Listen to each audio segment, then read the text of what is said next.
Imagine placing a tiny piece of bread under a microscope, expecting to find flour. Instead, you discover something that looks like human heart tissue. Not a legend, not a medieval painting, not a story passed down through generations.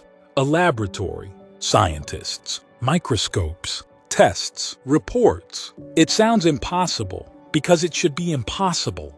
Yet for more than 50 years, one ancient object has continued to challenge doctors, biologists, and researchers alike. Some call it a miracle, others call it misunderstanding.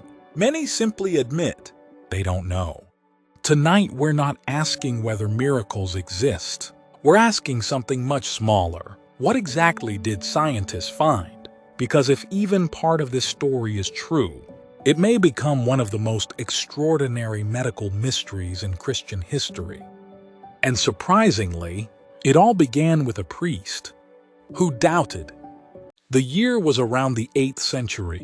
In the small Italian town of Lanciano, a monk stood before the altar preparing to celebrate Mass. From the outside, everything looked ordinary. Inside, it wasn't. For a long time, he had been hiding a struggle.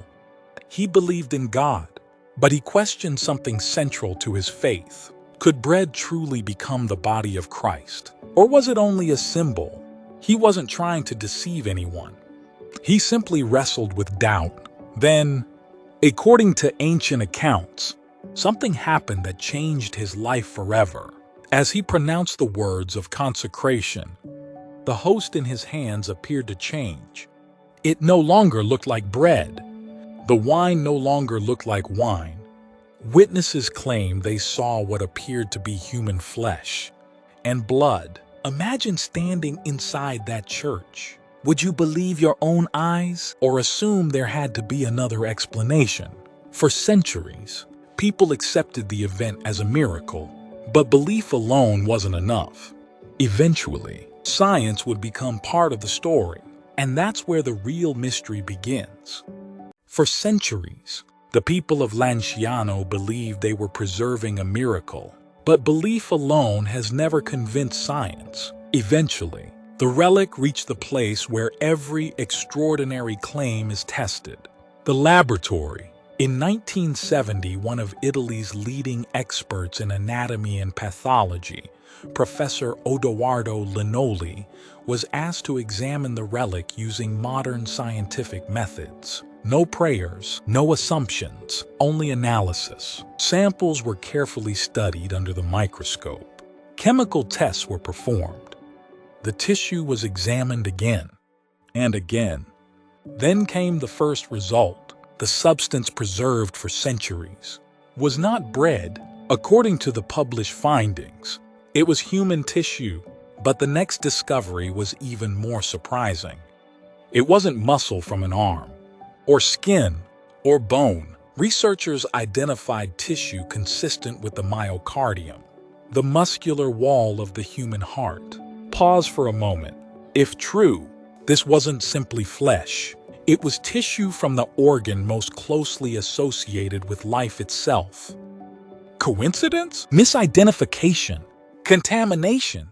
The investigation continued, because one answer had just created an even bigger question. Then scientists turned their attention to the blood. Again, they expected the test to provide a simple explanation. Instead, they found another mystery. The analysis indicated human blood, not animal blood, not pigment, human blood. Further testing identified the blood group as AB. An interesting detail, because the same blood group has also been reported in studies of other Christian relics, including the Shroud of Turin. Does that prove a connection? Number, but it certainly raised new questions. Then came something even harder to explain. Normally, organic tissue begins breaking down within days, weeks at most, unless preserved under carefully controlled conditions. Yet according to the examinations, this tissue had remained remarkably intact for centuries. No artificial preservatives were identified. no embalming process, no obvious explanation for such long-term preservation. Scientists could describe what they were observing. Explaining why proved far more difficult, and that is where careful investigation becomes essential. Because extraordinary observations do not automatically prove extraordinary conclusions. Every possible explanation deserves to be examined. So, could the results have been influenced by contamination? Could later handling have affected the samples? Or was something else happening entirely? Those questions still divide researchers today. And perhaps they are exactly the questions we should be asking. Because the deeper the investigation went, the less simple the story became. By now, you've probably noticed something unusual. The real mystery isn't that someone once claimed a miracle happened. History is full of extraordinary claims. The real mystery is something else. Why did scientists describe findings that continue to spark debate more than 12 centuries after the event was first reported? Professor Linoli published his conclusions. Other specialists reviewed them. Some accepted the findings. Others questioned them, as happens in every serious scientific investigation. And that's exactly the point. Science doesn't move forward by unanimous agreement.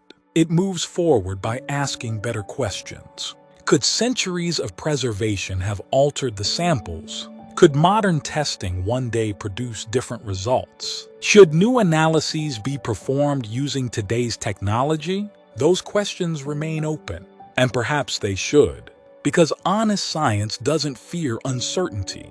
It welcomes it. That is why the miracle of Lanciano still fascinates both believers and skeptics. Not because everyone agrees, but because no explanation has managed to end the conversation. Think about that. If the results had been obviously false, the story would have disappeared long ago. If they had been universally accepted, there would be nothing left to investigate. Instead, the mystery survives in a place few discoveries ever reach, between certainty and doubt. And perhaps that's where the most important discoveries have always lived. So, did bread really become human flesh? History cannot answer with absolute certainty. Science has described remarkable observations. Faith gives them meaning in a different way. Each looks at the same mystery through a different lens. But perhaps we've been asking the wrong question all along.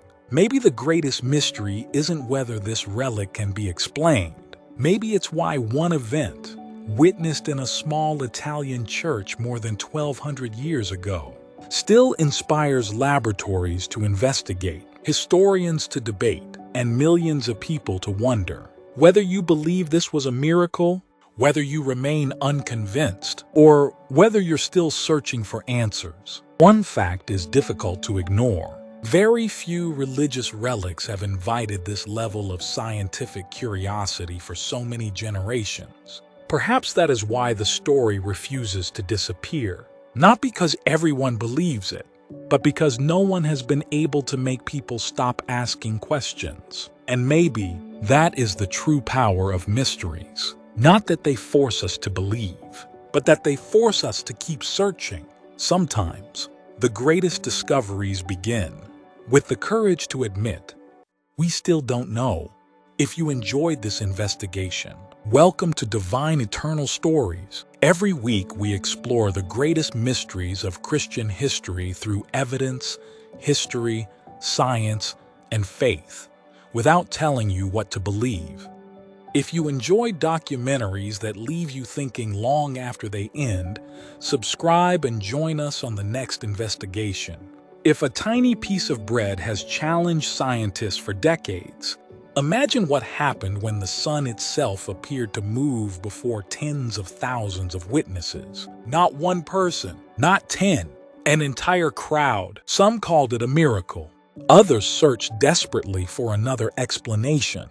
In our next investigation, we'll examine the miracle of the sun at Fatima. And one question still divides the world today. Did 70,000 people really witness the impossible? Or is there another explanation?